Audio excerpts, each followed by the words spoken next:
Welcome to a story that would plunge an entire region into fear and ignite one of the most enduring manhunts in American criminal history. A tale of codes, carnage, and a faceless killer who turned terror into theater. This is the story of the Zodiac Killer and the case that continues to baffle investigators more than half a century later. I'm your host, Arthur Morgan, and welcome to Serial Killer Files by Skoob. Picture Northern California in the late 1960s, a place where free love met civil unrest, and where the promise of peace masked a far more sinister reality. Amid the counterculture chaos, a new kind of predator emerged. He didn't just kill, he documented. He didn't hide in the shadows, he mailed them to the press. This killer didn't crave silence, he demanded attention. Through a series of disturbing letters, taunting phone calls, and brutal attacks, the Zodiac carved his name into American true crime legend, not through the number of his victims, but through the depth of his manipulation. Police, journalists, cryptographers, and amateur sleuths would spend decades trying to decode not just his ciphers, but his identity. But before we get lost in the maze of suspects and symbols, we have to go back to the beginning. To a quiet stretch of road in Vallejo, to a parked car, to two teenagers on a date who never saw him coming. December 20th, 1968. Vallejo, California, a peaceful city about 25 miles from San Francisco, nestled on the northeastern shore of San Pablo Bay. This was a place where parents felt safe raising their children, where the crime rate was notably low, and where the worst thing teenagers had to worry about was making curfew. David Arthur Faraday was 17 years old, originally from San Rafael, and everything you'd expect from an all-American teenager. An Eagle Scout, a student at Vallejo Senior High School, with a clean record and a bright future ahead of him. Betty Lou Jensen, 16, was equally impressive, an honor student at Hogan High School who had moved from Colorado. Despite being relatively new to the area, she had quickly made friends and caught the attention of young David. Their relationship was still fresh, still filled with that nervous excitement of first love. David would sometimes skip school just to spend time with Betty, a small rebellion that spoke to the intensity of teenage feelings. And on that frigid Friday night, with temperatures plummeting to a bone-chilling 22 degrees Fahrenheit, they had planned their first official date. At 8 p.m. sharp, David arrived at Betty's house, probably sweating despite the cold, driving his mother's 1961 four-door Rambler station wagon. They told her parents they were going to a school event at Hogan High School, followed by a party. Innocent enough plans for a Friday night date. But young love has its own agenda. After a brief stop to visit Betty's friend Sharon around 9 p.m., the couple drove to what locals called a lover's lane, a secluded spot on the outskirts of Vallejo along Lake Herman Road, near the entrance to the Benicia pumping station. This wasn't unusual. It was a popular spot where young couples could find privacy away from prying eyes and parental supervision. Between 10:15 and 10:30 p.m., Helen, an 18-year-old local, and her boyfriend drove past the parked Rambler twice. They saw exactly what you'd expect to see. Two teenagers enjoying a romantic moment, David in the driver's seat with Betty's head resting tenderly on his shoulder. Homer Yore, an employee of the Frederickson Pipe Company, was working late that night, his wife tagging along out of boredom. After completing his tasks, he turned their vehicle around at the entrance to Marshall Ranch. They noticed a red pickup truck and two men in the area, later identified as Robert Connolly and Frank Gasser, raccoon hunters who left around 11:05 p.m. They too observed the young couple in the Rambler, noting nothing suspicious about the scene. David and Betty were simply enjoying what should have been a perfect moment, nestled in their private world, expressing their young love, probably talking about their hopes and dreams for the future. This should have been the beginning of a beautiful story, filled with the typical challenges and triumphs of young romance. Instead, It became the opening chapter of a nightmare that would terrorize Northern California for years to come. What happened next in that secluded spot along Lake Herman Road would mark the beginning of the Zodiac Killer's reign of terror, transforming two innocent teenagers into the first confirmed victims of one of America's most notorious serial killers. When the Zodiac investigation began in earnest, detectives faced a challenge that would plague them throughout the entire case. The killer seemed to be a master of disguise, or perhaps witnesses were seeing different aspects of the same person under varying conditions. Either way, the descriptions they gathered painted a frustratingly inconsistent picture. Michael Mageau had perhaps the closest look at the Zodiac during one of the attacks. His description was detailed and specific. A white male, roughly 26 to 30 years old, about 5 feet 8 inches tall, with a heavy-set, beefy build, weighing approximately 195 to 200 pounds, possibly more. Mageau described short, curly hair that was light brown to nearly blonde, and a notably large face that was otherwise unremarkable. Importantly, he noted the absence of a mustache, glasses, or other facial adornments. Brian Hartnell, who survived another attack, didn't see the killer's face as clearly as Mageau had, but his encounter corroborated several key details. More significantly, other witnesses at Lake Berryessa that day, including a doctor, his son, and 3 sunbathers, observed a suspicious man who matched the general description. Heavy-set, dark hair, round face, wearing dark clothing. The sunbathers had the clearest view and were asked to help create a composite sketch that police hoped would crack the case wide open. But then came the Paul Stein murder, and with it, more witnesses, with slightly different observations.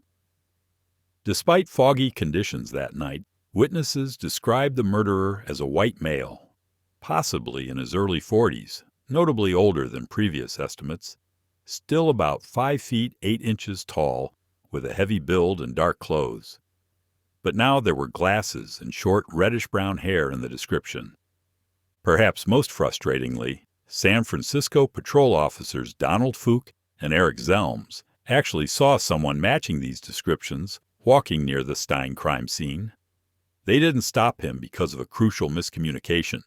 Dispatchers had incorrectly told them to look for a black suspect. This error likely allowed the Zodiac to slip through their fingers. Officer Fook later recalled the individual as being between 35 and 45 years old, about 5 feet 10 inches tall, weighing 180 to 200 pounds. 200 pounds with a medium-heavy build, wearing glasses, and having light-colored short hair. He even remembered the man's distinctive walk, a shuffling lope, with his head slightly bent forward. The one description that stood apart came from Kathleen Johns, whose account introduced uncertainty about whether she had actually encountered the Zodiac at all. She described her abductor as a white male with brown hair and glasses, but notably, she didn't describe him as heavyset like all the other witnesses. These varying descriptions weren't necessarily contradictory. They could all be the same person under different circumstances, lighting conditions, and stress levels. Investigators recognized that the Zodiac could potentially alter his appearance by changing hair color, using or removing glasses, or adjusting his weight. This theory gained credibility when the Zodiac himself sent a letter on November 9, 1969, boasting about his ability to look like his description only when committing crimes, implying he otherwise appeared totally different. This chameleon-like quality made the Zodiac investigation infinitely more complex. How do you catch a killer who might look completely different each time he strikes?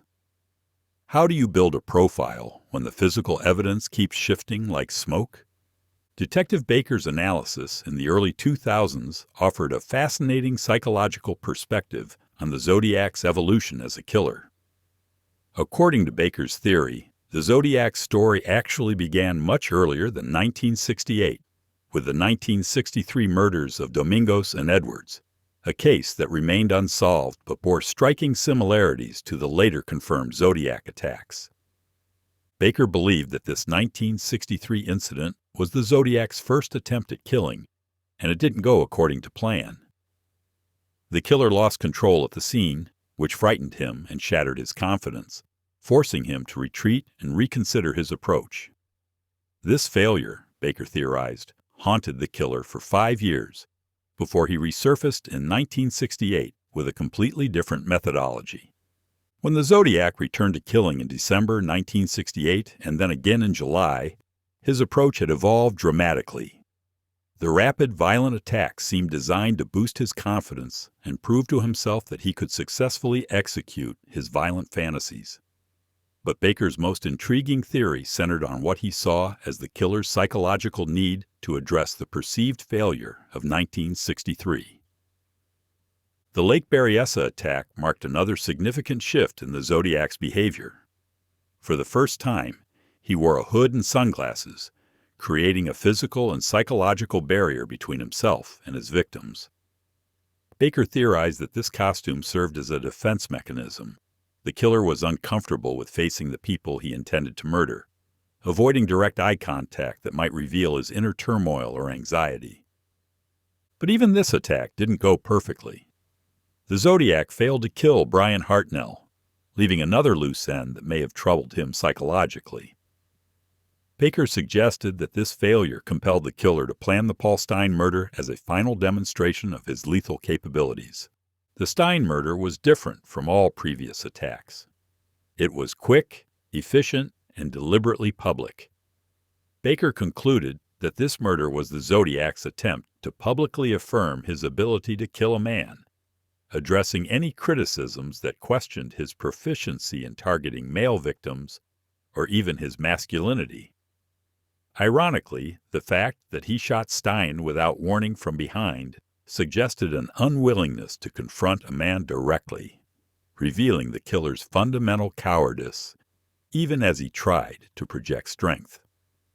What puzzled Baker was the killer's decision to call police after the Stine murder, despite leaving sufficient physical evidence at the scene to link him to the crime. It wasn't enough to simply commit the murder. He needed to emphasize it, to ensure his involvement was noted and understood.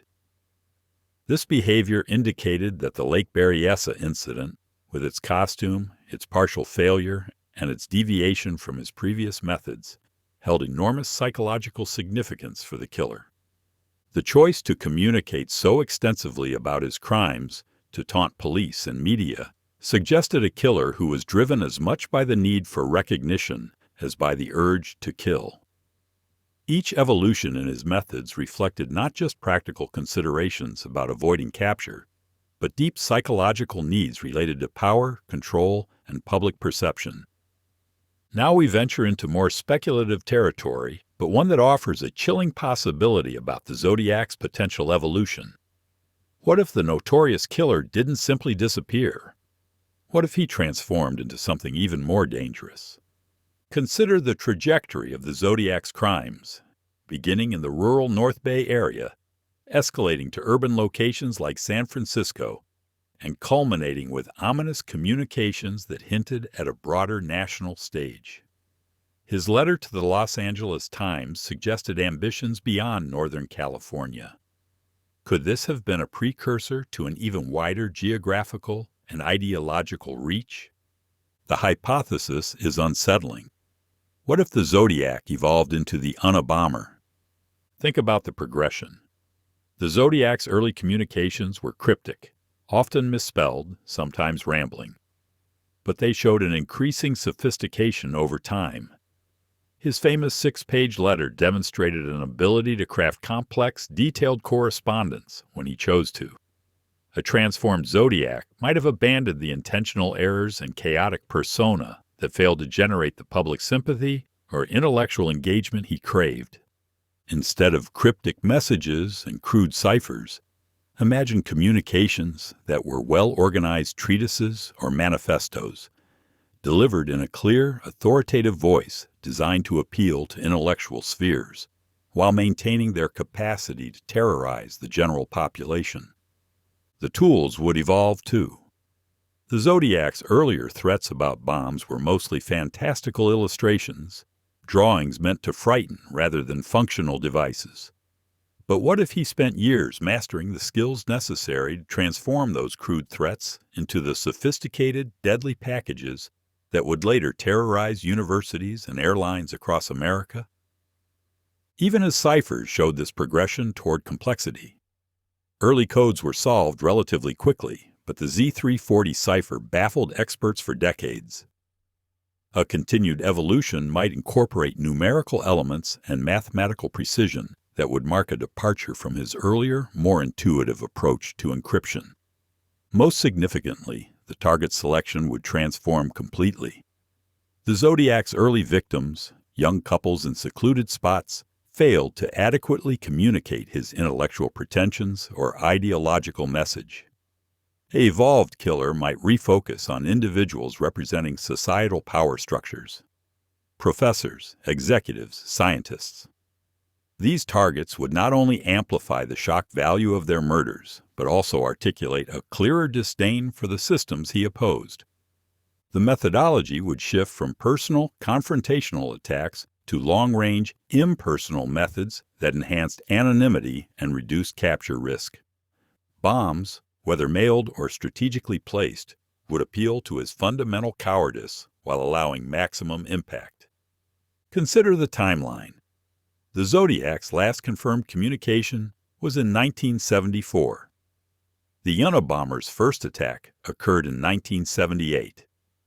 Both criminals ceased direct public contact following the release of composite sketches. Both operated from positions of extreme reclusion, and both demonstrated an evolution toward more sophisticated communication and targeting. Could the man who once stalked lovers' lanes have retreated to a remote cabin, spending years perfecting his bomb-making skills and developing the anti-technology manifesto that would later make the Unabomber infamous? Could the killer who once demanded his ciphers be published in newspapers have evolved into someone capable of holding the entire nation hostage with his deadly packages and sophisticated ideological writings? The geographical shift makes sense, too. From Northern California's Bay Area to the Mountain West and beyond, attacking targets across the entire United States rather than focusing on a single metropolitan area.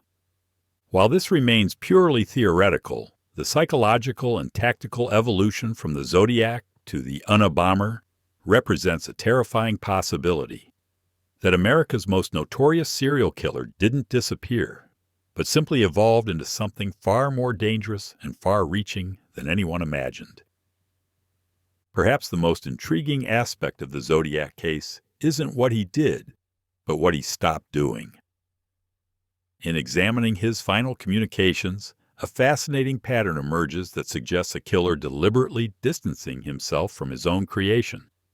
In his later letters, the Zodiac stopped calling himself Zodiac. In correspondence possibly connected to the Symbionese Liberation Army, he described himself simply as a friend. In the Badlands letter, he used the pseudonym A Citizen. Later, he adopted the Red Phantom, still sinister, but lacking the carefully cultivated menace of the Zodiac brand he had worked so hard to establish. This abandonment of his signature identity could represent a profound psychological shift. After years of building the Zodiac persona, why would he suddenly shy away from it? The answer might be surprisingly simple. He was tired of it. By the mid-1970s, it had been over 4 years since any homicides could be firmly attributed to the Zodiac.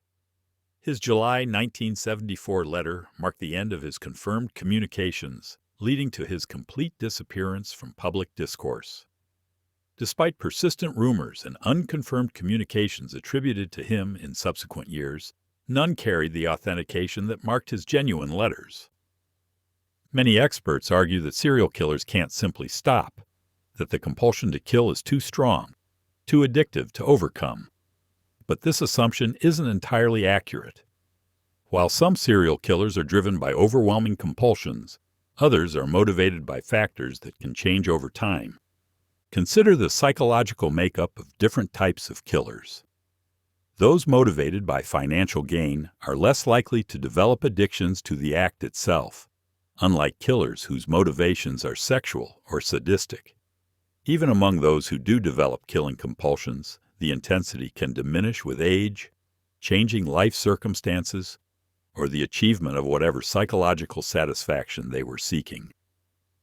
Gary Ridgway, the Green River Killer, significantly reduced his murderous activities after remarrying and finding personal happiness. This demonstrates that life changes can redirect even the most violent individuals. The key is evaluating each case based on the killer's unique circumstances, motivations, and risk tolerance. For the Zodiac, the cost-benefit analysis may have shifted dramatically by the mid-1970s. His early crimes brought him the media attention and public fear he craved.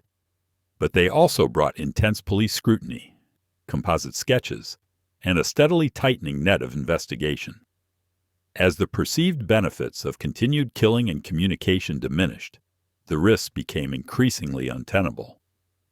Serial killers often revel in infamy, but when that same notoriety becomes a liability, when it brings too much heat, too much attention, too much danger, the allure can fade rapidly.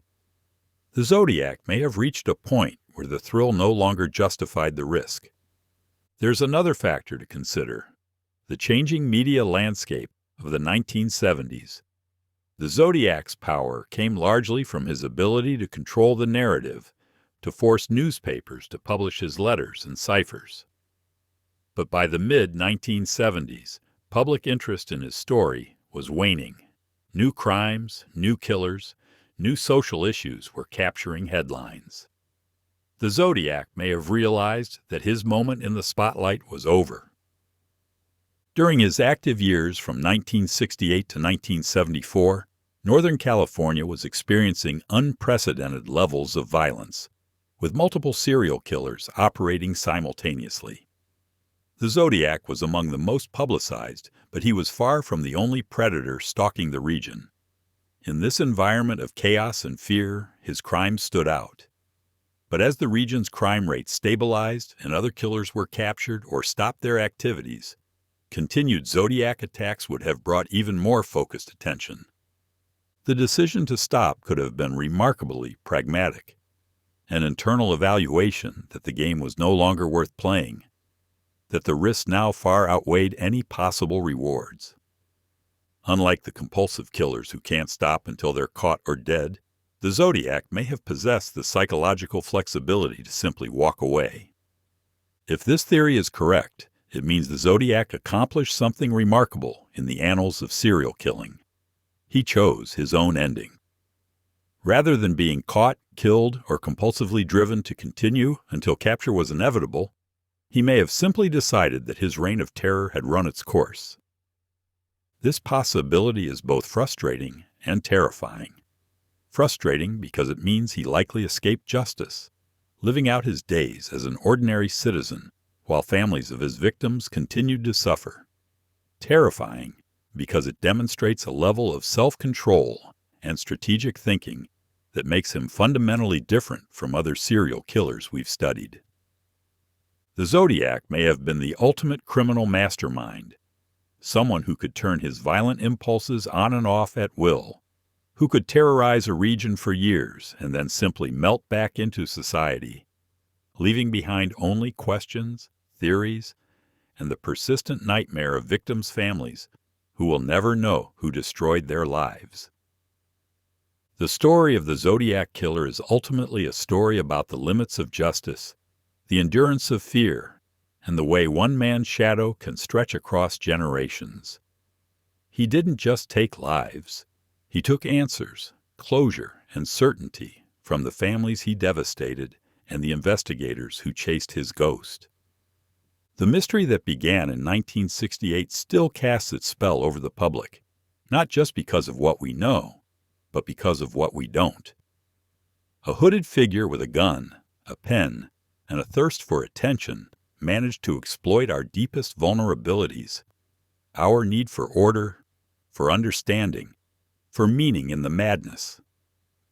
He shouldn't have gotten away with it, but he did. And that unresolved ending filled with doubt, obsession, and heartbreak, has become part of the Zodiac's legacy. A case that reminds us that sometimes evil doesn't have a face, just a symbol. But the question still haunts us. What if he's still out there? And even more unsettling, what if we've already passed him on the street? To learn more about the suspects, the secret codes, and the latest forensic breakthroughs that could crack the case, download the Skoob app on the App Store or Play Store and unlock exclusive content from Serial Killer Files. Until next time, I'm Arthur Morgan. Stay curious. Stay cautious.